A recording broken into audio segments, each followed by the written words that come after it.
Great to be here with all of you leaders in open science. I'm excited for this panel. So today, what I really want to speak about is basically the future of open science. And we can see that there's a lot of frustration currently in the way that publishing works, and it's a big sentiment, like just one look on Twitter, it gives that away. So we are really in need of a new system, and all of you guys are working on parts of the solution. And so I would really like to pick your minds on where this is going and how we're going to sort of solve this crisis. But before we dive into that, I would like to familiarize the audience with you guys so that we know who we're speaking to. And I did a little bit of research. Michael, you're sort of a surprise guest to me. And so I will let you introduce yourself. Yeah, so... Okay, cool. Then we can start with you if you're already... Why don't you introduce them and then I'll... Okay, good. Okay, good. Then first let me introduce Prachee before she introduces you. So we have Prachee here, Prachee Avasthi. She is the head of open science at Astera Institute. Prachee has spent most of her academic life furthering the cause of open science with a PhD in neuroscience and postdoctoral work in cell biology. She has served as a professor and run research labs at the University of Kansas Medical Center and at Dartmouth University's School of Medicine. She's the chief scientific officer at Arcadia Science, former president of the ASAP Bio Board of Directors, former director and chair of the board at eLife, a member of incentivizing collaborative and open research at the bioRxiv affiliate. And as Astera's head of open science, Prachee leads a team of scientists and fellows to push the boundaries of open science. So Prachee has worked at eLife, and Michael, of course, was based at eLife. So Prachee, can you introduce Michael to us? Oh, man, I didn't know I was going to have to do this. So Mike is sort of a pioneer in open science, probably taught me everything I know about it. Pretend to be nice to him for 2 minutes. I did hire him at eLife and left so that I didn't have to fire him. Sort of a founder of PLOS, innovator in all things open science, and mostly just a vocal advocate for how we should just not accept the status quo and live in the world we want to live. So, thanks for that, Mike.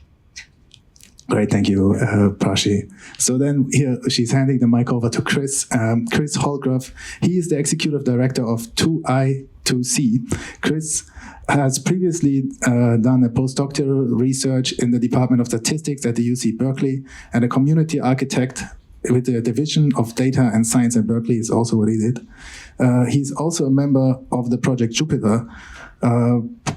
So he says in particular the Jupiter Hub and the Binders team, with a focus on how infrastructure can support interactive computing workflows in research and education. His background is in cognitive and computational neuroscience, where he used predictive models to understand the auditory system in the human brain. So not only publishing papers, as we said, but also data and AI is becoming more and more relevant. So we also have that represented here on the panel. And lastly, we have Steinn Sigurdsson. Steinn is the scientific director of arXiv. Steinn is also a professor of astrophysics at Penn State University. His research interests include astrophysics and related areas ranging from cosmology, large-scale dynamics, and black holes to the prospects of discovering non-terrestrial life. As scientific director of arXiv, Steinn provides intellectual and scientific leadership, oversees moderation policies, supports the strategic planning for arXiv's development, and collaborates closely with the scientific advisory board on submissions and moderation processes. He serves as the final arbiter for complex moderation decisions, so a very important man in the arXiv process. So I had to write that down. Unfortunately, it's hard to remember all of this, but now I would like to have a more free-flowing conversation with you guys, and a little bit to kind of contextualize what you guys do for the audience. It would be nice to start with these kind of questions. Prachee, so what is the Astera Institute, and what is it that you do there as the head of open science? Great. So Astera is a sort of it's a nonprofit organization that is meant to spark innovation through launching very early stage science and technology projects. So, whereas Arcadia is a sort of like a single big experiment in how we do fund and communicate science, you can think of Astera as like a flywheel of different experiments in science and open science. So in the open science arm of Astera, what we're really trying to do is to sort of make new solutions exist that don't already exist, things like ResearchHub and other types of things.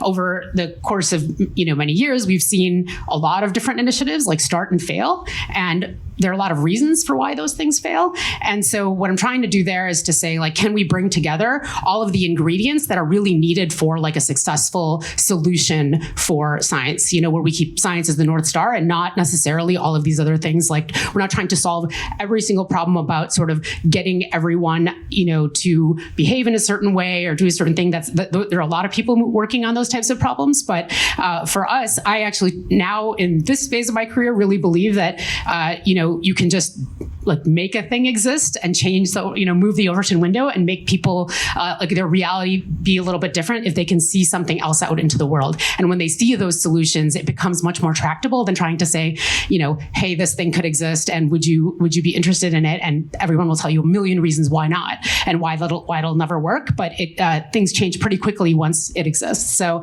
the Astera Open Science Fellowship is really trying to make a lot of those solutions exist and bring together the right sort of entrepreneurial types that can bring things from 0 to 1, bring together all these sort of the open science expertise that people that know that, like us, that know why things have failed in the past and to avoid like the very first pothole. And then also, to bring together the programmatic support. So things that are sort of like the biz dev, like think about sustainability very carefully instead of just saying like, we'll build a thing and hope that money falls from the sky, to say like, can we think more carefully about how we make these things, have some staying power? And then, or like, product thinking and all sorts of things, like bring together all the ingredients that might be missing or the expertise that might be missing to make those really solid solutions.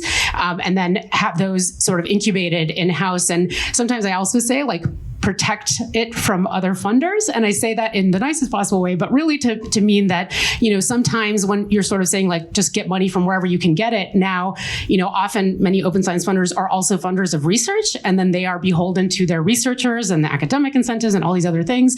And we sort of want to say like, just build for the future of science that we want, make those things really solid solutions that can spin out of Astera and become real, and then become really good targets for investment and funding down the line. So hopefully we can make a whole slew of these that will tackle a lot of different problems we know we have, technological solutions, other things, make those exist, yeah.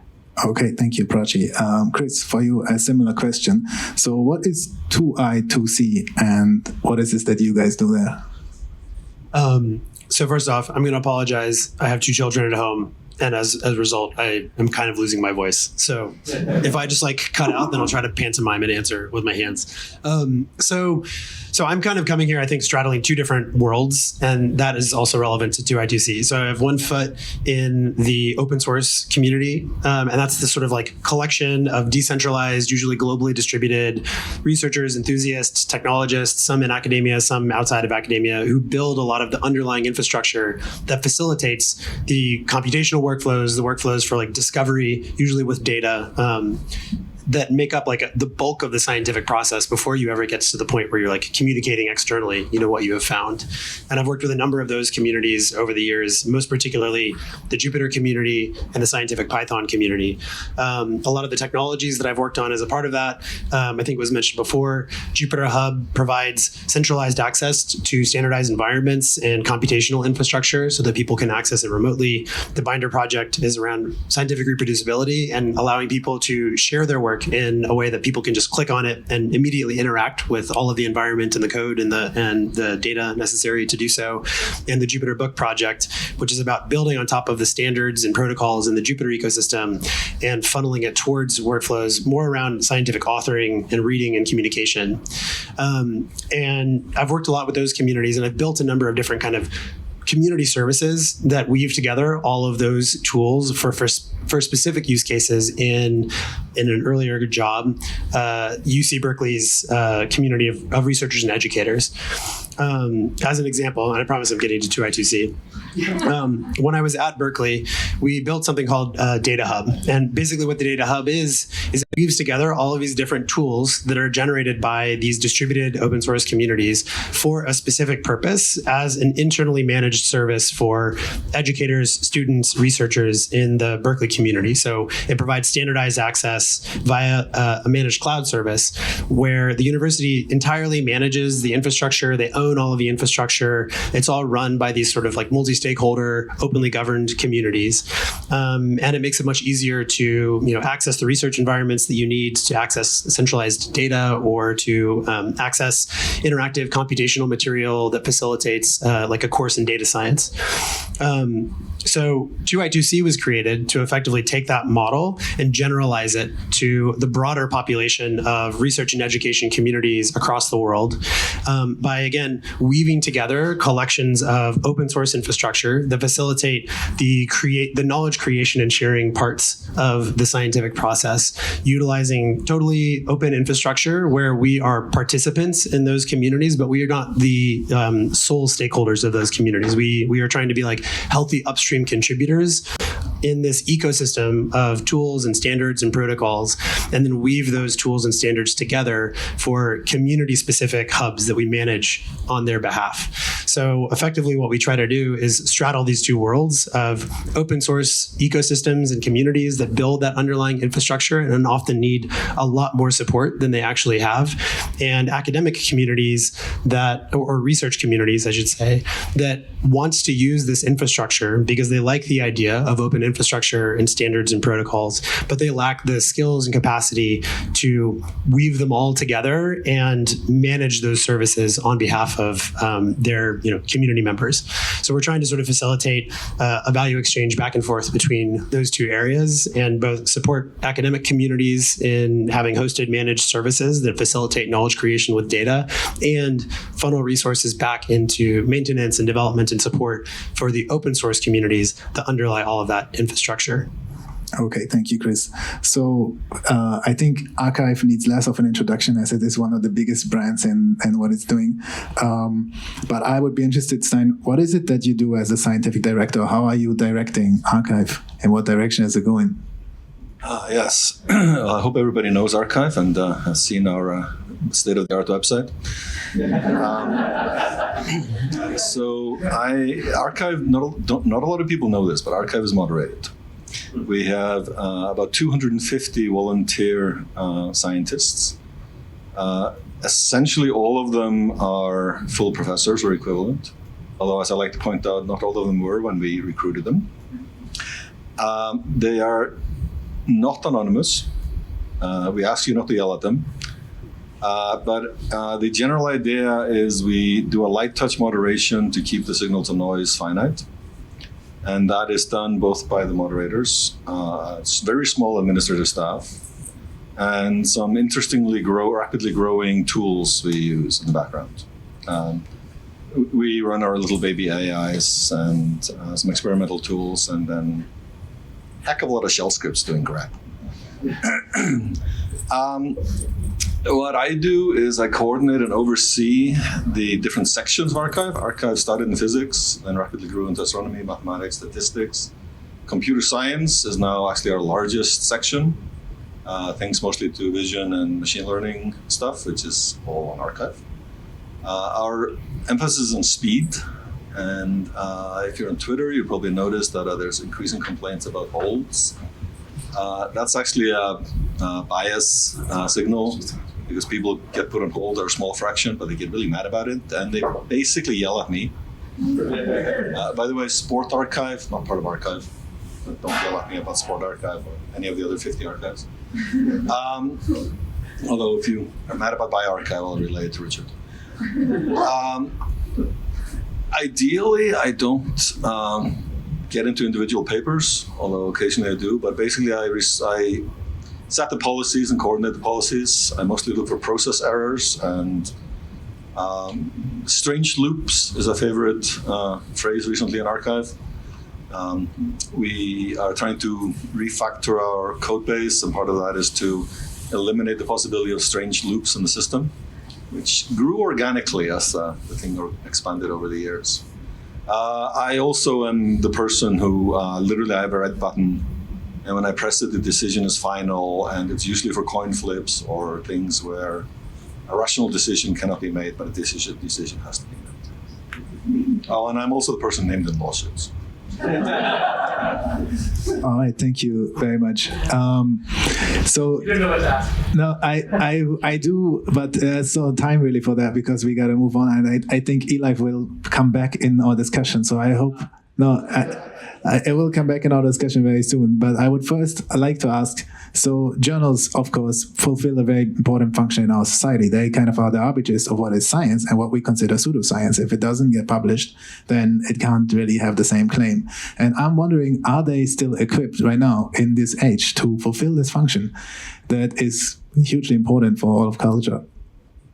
I mean, they don't serve that function. They claim to serve that function, but that's not really empirically where, like, you go to a talk, you hear someone give a talk about research they're doing, you can decide whether or not that's science. Journals put themselves forward as arbiters of what's science, but I mean, they've never been equipped to decide that accurately. So that's an easy one. No. I love that response because really it goes back to the Royal Society, the Nilius in Verba. Don't take anybody's word for it. In the end, you have to actually follow the reasoning, and that is deciding whether it's science or not. But effectively speaking, in this way that we live together as a large society in the world, a lot of the times what gets published actually does decide policy and decides what people believe. So there is a sense in which this is an important mechanism, and is that mechanism still up to date? Like, could we improve it? What do you guys see? I take issue with that one too. Like people, especially when they're making policy, decide what policy they want the science to tell them about. I think it's a pretty narrow set of the world that science and what's published arbiter what policy decisions they make. I mean, I think I get what, it's a nice vision of the universe that science decides what's true and policy follows, but I don't think we live in that. I don't think we live in that universe. The problem is we fantasize that we live in that universe, and we've shaped science around a world where that is what happens, and have just kind of missed the boat on the fact that it really doesn't matter. I mean, I think I would argue, just to push back, that the single most useful thing we could do to move science forward would be to completely and totally eradicate journals. Like, everything about them, every vestige of their existence, every memory of their existence, just wipe them off the face of the earth, and that science and its relationship to society would be vastly improved. If we were left just with arXiv and things like that as the place where science was published, we would infinitely leap centuries forward. Anyway. I resonate with what you're saying here to a large degree. It's like you really want to get rid of this kind of fake version, the dream version of where this actually works perfectly well, and we act like we trust it, but you would rather have only archives with no peer review and be like, yeah, think for yourself, read it, check it out, replicate it. I understand that sentiment. I would like to hear what others on the panel have to say about this question. Like, how do you see it, Prachee? Yeah, I mean, I could not agree more. I also think that, it is this idea that that journals provide this like false sense of security of truth rather than the substance of it.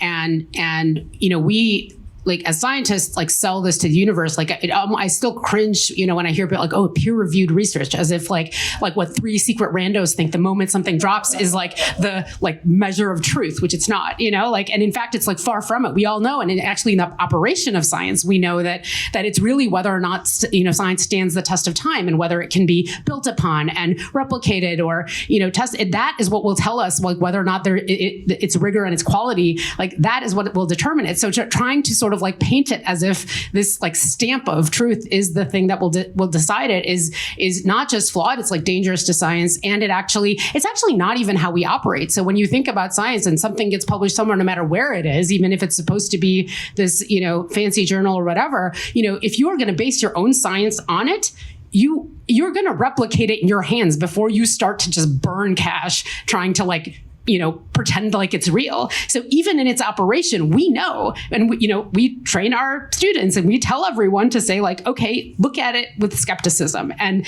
decide what you think and see whether or not it actually works. And these are things that are part of the core and essence of science. And then we have this abstraction layer where we just throw all of that out and then we tell each other these stories and then forget that it's fake. Yeah. So I think that the way that I think about this, and one of the reasons that I focus my time on the knowledge creation process as opposed to the knowledge communication as a single endpoint, is that, and actually I'll note, last week I was talking with some of the Astera fellows, and one of them said something that kind of resonated with me, which was basically that the current system that we have for scientific communication via journals, sort of defining the unit of knowledge is the journal article. It removes information that a scientist has learned in an almost intentional way, such that what is communicated externally lacks a lot of the nuance and complexity that's in scientists' head, but that is now not communicated to the public because of this sort of poor mechanism for communicating information, and that being the one mechanism that people have to kind of communicate their intent or their findings in science. And I know this in part because anyone who's been in one of these academic networks knows that you can read a paper, and then if you go talk to the person that wrote that paper, or better yet, the graduate students and postdocs that did a lot of the work, you'll realize it's way more complicated than what the paper is. I think this is one reason that reproducibility is such an interesting kind of cultural movement within the academic community, because one of the things that you learn when you do, especially computationally complex work or work that involves data that requires lots of different, transformations and intermediate steps in the data processing, is how sensitive everything is to arbitrary decisions about, hyperparameters for when you're running statistical models or machine learning models or feature transformations and extractions. And you almost never get all of that complexity in a paper, in part because people are incentivized to just sort of shove all of that underneath the rug, because it's not as easy to convey a really strong scientific point there. So I feel in a sense, journals are, it's like a filter where you have all of this information that exists in the collective minds of researchers, and you've got to shove it all through this tiny little bottleneck that only allows a certain kind of information to come out. What I would like to see is more tools, more services, more knowledge artifacts throughout the scientific process from the very beginning to the very end, so that as people are generating knowledge from the first time that they've learned a new concept to the last time that they have to the end point of having a really well refined, well honed idea, that there are opportunities for people to learn about these things along the way and communicate them externally. So I think that's one of the challenges of the journal ecosystem, is that it has a kind of monopoly on the definition of a unit of knowledge that has been generated. And I think that we need to vastly expand the definition of where there is useful information coming out of a scientific process. Okay, so we hear here that a lot of the opinions on the panel show that science really doesn't move in the same way that the journals pretend it does. And so the question is, why do we still have it? There seems to be some broken incentives for scientists, and I talked to Steinn before the panel, so maybe you could tell a bit about this. What is going on there? I wondered. Our coffee conversations caused a pivot. So when I was when I was a junior faculty, I accidentally got a first author paper in a glossy journal. And somebody came up to me and said, you just guaranteed yourself tenure. And I was like, what the fuck? It was a good paper. I'm not denying it. Anyway, so I'm journal agnostic, officially. We are all vulnerable both to Sturgeon's law and Goodhart's law. We can't tell what the crap is until we do it. And more than that, a lot of science is bread and butter science. It's a lot of stuff is, you got to try it. It's meh. Somebody tried it. Maybe it'll be a foundation of something in the future. You don't know. In observational experimental science, you get a lot. In theory, you have to have people throwing darts until somebody hits the bullseye. A lot of the time, you just don't know. You have to explore parameter space. You have to try out different models. But in combination, what we've done is we created really bad perverse incentives. So people chase metrics. They chase metrics because their dean reads the metrics.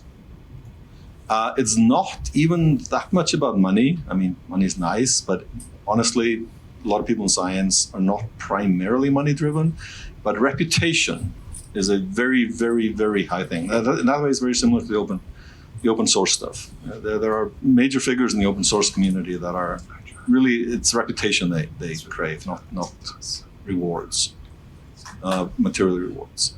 And so we're in a constant Red Queen race. We're battling fake citation rings, LLM-generated pieces of crap papers. We build tools to fight them, and the tools are immediately outmaneuvered. And that's why we are here. We need to fix this.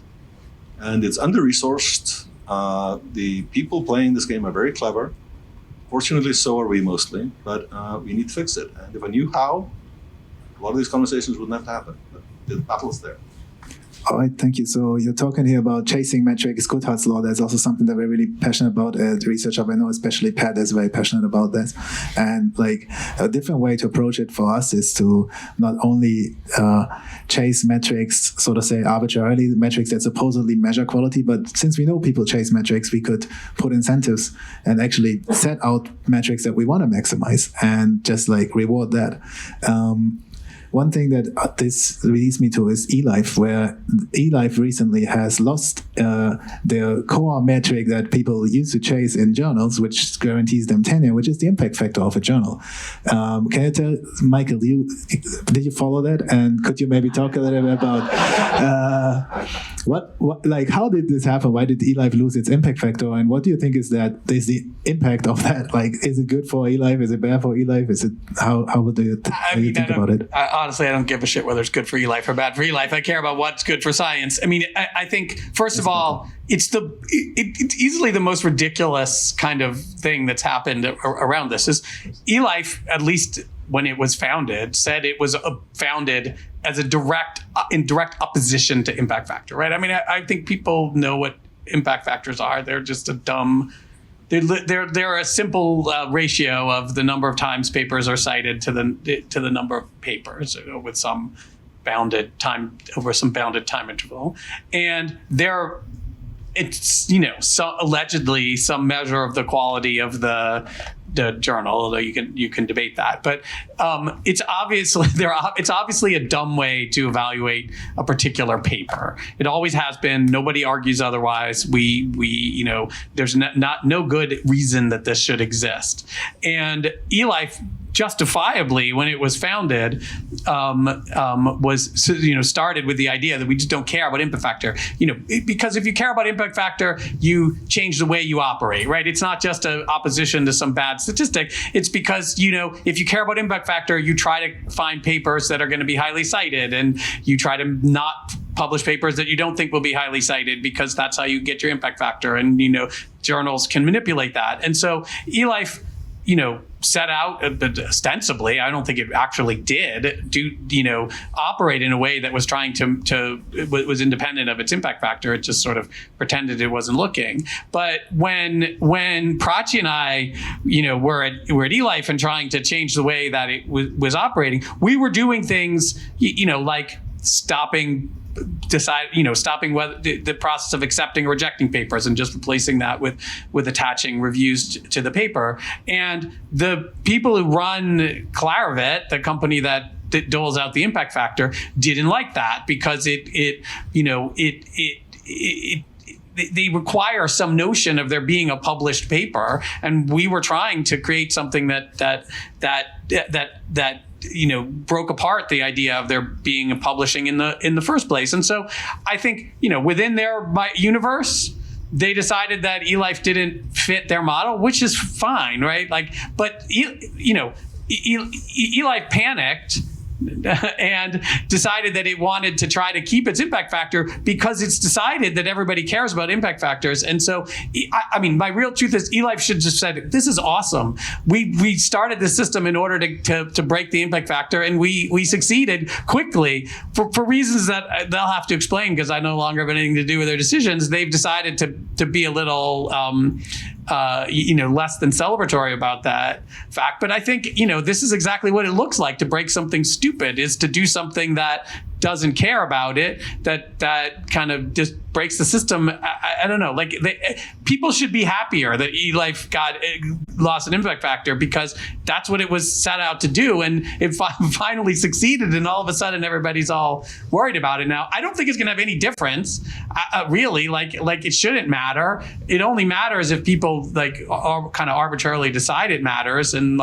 this is a test of people's commitment to sanity if they're willing to keep publishing in this way, even though it's clearly stupid. What's happened is clearly stupid. Nothing's happened. Nothing's different about eLife. It's just some bureaucrats in a room in, I don't know, Amsterdam or somewhere decided that this was no longer fit their model. It didn't change the nature of the science. It didn't change the nature of the evaluation of the science. It didn't change anything. It didn't change anything substantive. It changed something as insubstantive as you could possibly get. And the idea that this is gonna just change the way that people decide to do their science and publish their science is just an example of why the whole thing needs to be burned to the ground.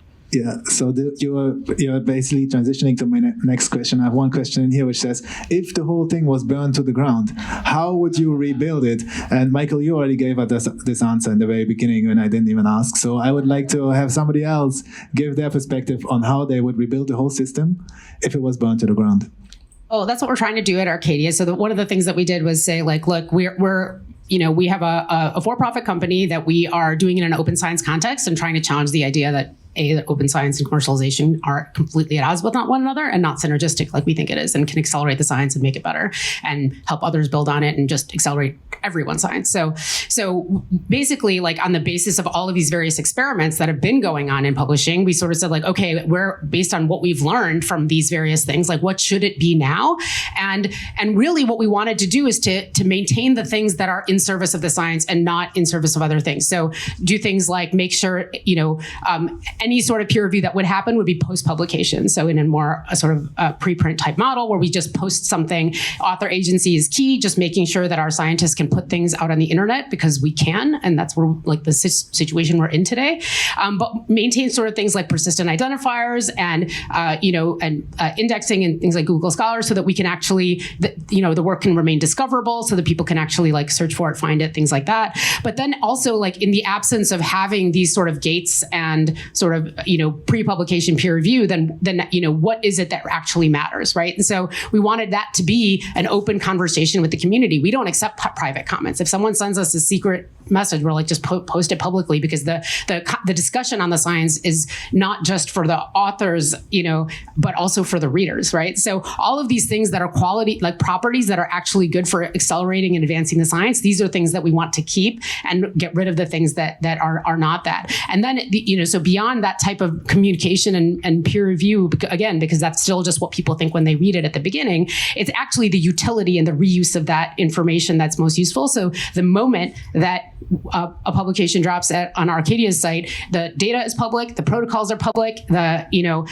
code is public, all of that stuff, it happens right at the outset, and we really try to make sure that it can be reused as easily as possible, and that will ultimately determine what happens. So I think in the absence of those things, that's not science, that's a commercial, that's PR, and so it's essential for those things to happen. So we know what those things are that are actually in service of the true quality and rigor of science, and those are the properties and basis of what we want to see in the future. Great, thank you. I would also like to hear your perspective, Steinn. How would you rebuild the whole system if it was burned to the ground? Boy, I would be very careful in what I said about it. So there are some papers that just go on arXiv and only on arXiv, and they seem to do fairly well some of the time. Some of them are fairly well known.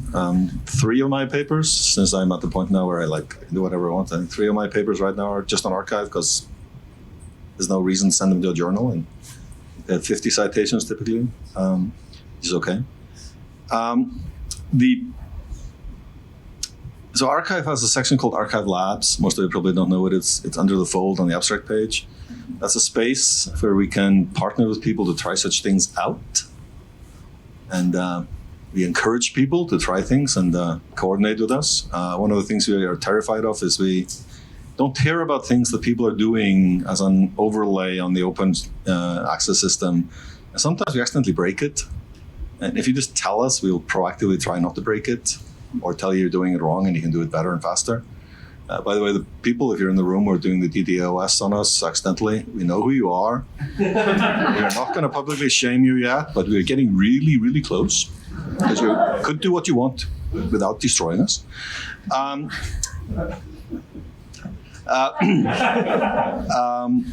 was I? Sorry, quickly neutralizing that. I think about this a fair amount, and the continual trap is the perverse incentive.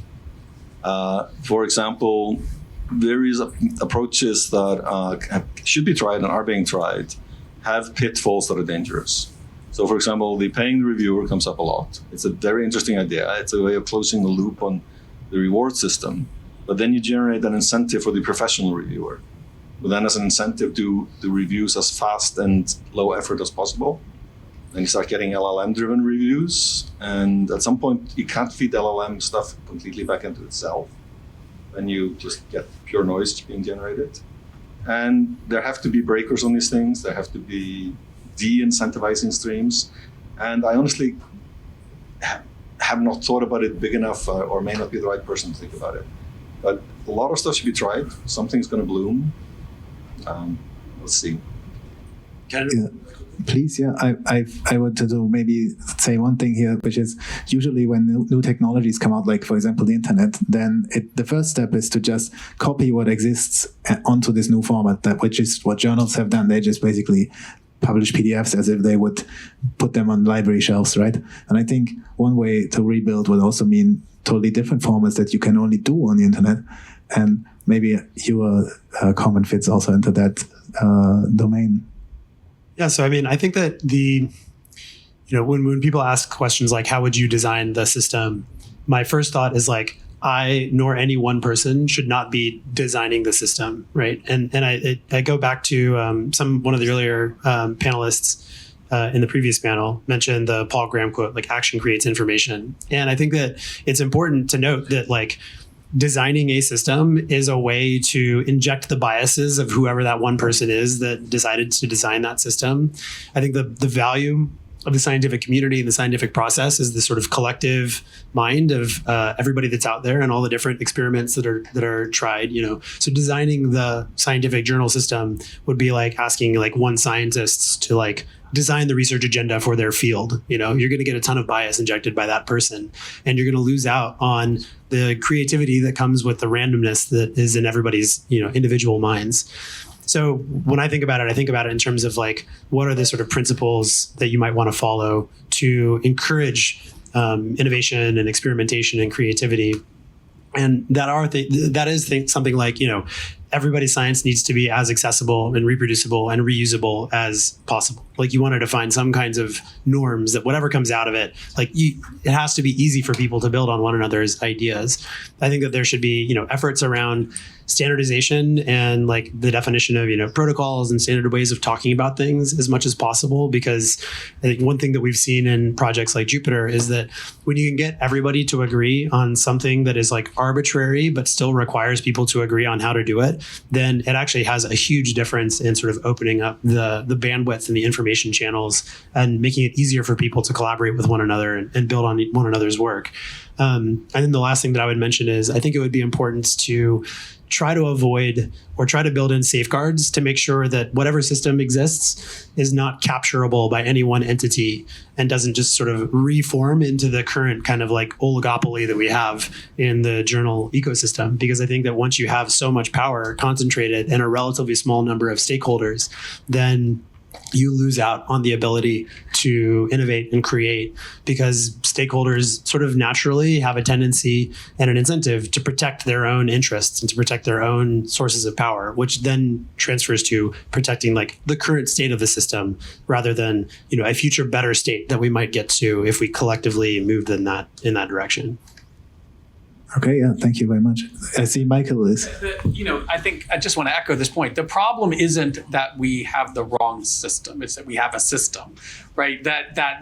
Like even journals in some abstract sense aren't bad, right? It's not bad to have people like evaluate your work and join them together in whatever way. The problem is that the way we exist now is they completely suffocate everything else from mattering, right? You have a system where the journals are just the only game in town, right? I mean, you would never, if you set out to design like system, which I completely agree, one person, one group should never do, you inevitably end up back in a world where you just have one thing that's suffocating everything else. We need to have arXiv and Jupyter and a million other things. And like, that's the real challenge for science, is how to function in a more chaotic world where the kinds of things I might get to evaluate a candidate on are not just like the standardized list of things. I might have one person applying to a job who's written really eloquent things, another person who's developed really cool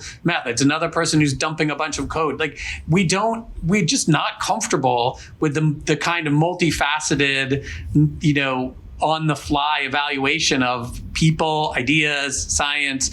And that's what this has done to us, right? Scientists are, I think, naturally able to do that in their work. They've just somehow lost, been bled out of them or squashed out of them, the ability to do that in their evaluation of other people's work. And I think that, when we think about how we'd like science to function, I think that's the kind of thing we think about, is how do you train science in some way to not function in this monolithic manner? Any monolithic system is going to be bad. Yeah, I see already the audience is raising their hands and looking at me, hungry to respond to you. Is there something I can already open to the audience, or yeah? Then I would love to hand the mic to Clarice. Sure. So I would like the panel to address scientific dogma, because for some scientific endeavors, there's no amount of open science, there's no amount of open data that suffices to update the scientific consensus. So in the cases where open science is not the solution, what is? The solution to what? To the scientific consensus being updated. So you mean dogma in the sense of like people reject the idea of open science and don't want to incorporate it into? Believing in experimental results, or people not believing that a certain subject should be pursued. I mean, I think that part of this comes back to, what Mike was saying in terms of one of the challenges of the current journal system being you have effectively like a collection of gatekeepers defining like what is and is not a reasonable question to ask. At the same time, you need, science is a collective process. You need to have ways of like getting information from multiple people and opinions and things like that to come to some kind of not a consensus, but to sort of mix information together and decide these ideas seem worth pursuing and these ideas don't seem to be panning out. So I don't really have an answer to your question in the current context of the journal ecosystem, but I think that that's one of the benefits of having a proliferation of different ways of communicating scientific ideas out there, is that it makes it harder for the biases of any one of the actors in that system to decide the rules of the game on their own. And I think that translates into things like certain ideas are not worth exploring while other ones are. I think that, the caveat that I would give to that is that, just from like an efficiency standpoint, we do want to choose which ideas are worth spending like human time and energy on, because there are lots of problems to solve in the world. And, we have finite resources, as humanity to solve them. So I think there's still value in injecting, scientific analysis of one another's work, like providing feedback for one another's work, making sure that you are like iterating towards something better, making sure that you're not, this is an extreme thing, but you don't want to be like, you want to encourage one another to not like waste 30 years of their life like walking down a rabbit hole. It's not going to go anywhere. If they could have found out ahead of time that was what the end result was going to be. The best feedback that I've gotten as a scientist was people saying like, you should probably not do that thing because you're going to waste your time. So that's like a very long non-answer to your question. But I think that breaking apart that sort of like centralized control over who gets to decide what is a good idea and a bad idea, is a good step in the right direction. Yeah, I just wanted to add real quickly that I think that discoverability is a big thing. Like in this age, like it's really easy to discover new things. Like I don't need to read like some journal from cover to cover to figure out what to think, you know, like it's that we have many ways to unearth that information. So expanding what we can find and who can say something about what we can find is going to, and not funneling it through these gatekeepers and whatever. So such that, you know, I do think to what degree people do organized peer review, it should not just be like, who gets to do it? Often people ask us like, oh, does it matter like what my qualifications are to comment? I'm like, no, like to the author, like they know whether or not it's useful to like update their work on the basis of what someone says. Like, yeah, I don't care like who it is that comments on this stuff. And yes, that you, in like, if that runs amok, you can get a lot of noise or whatever, but that's not the point. The point is like, if you don't operate in this way in which it's very deeply gated, like who says what, who gets to see what. I do think that open science does have a lot of solutions to this like funneling problem. So I think there isn't a magic button to hit here, because the core problem is that science as it exists today is less dynamic in its thinking than the Catholic Church, right? It is not, it is a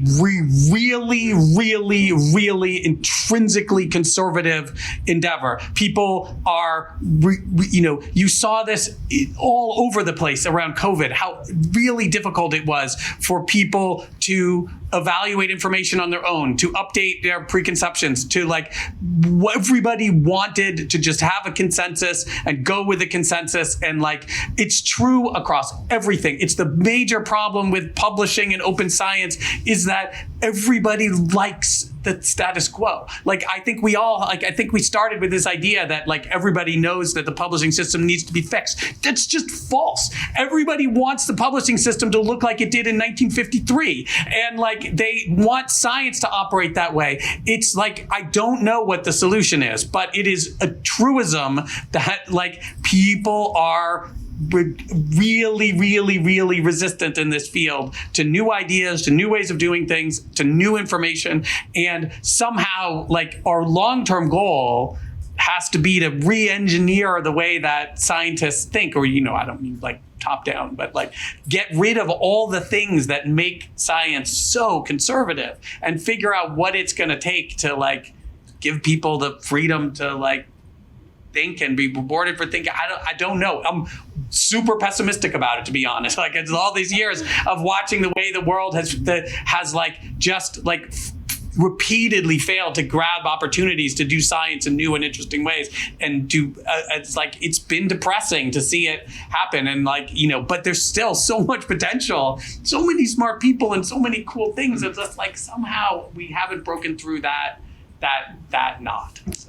Yeah, I think this is really what I meant by rethinking the system to like allow more open thinking. Like you said, we haven't figured it out 100%, but we're on the path of figuring it out. And I know that inside of ResearchHub, there's many people committed to like figure out answers to these problems. And not only in ResearchHub, all of DeSci is really that space. I see there are some more questions. How are we on time?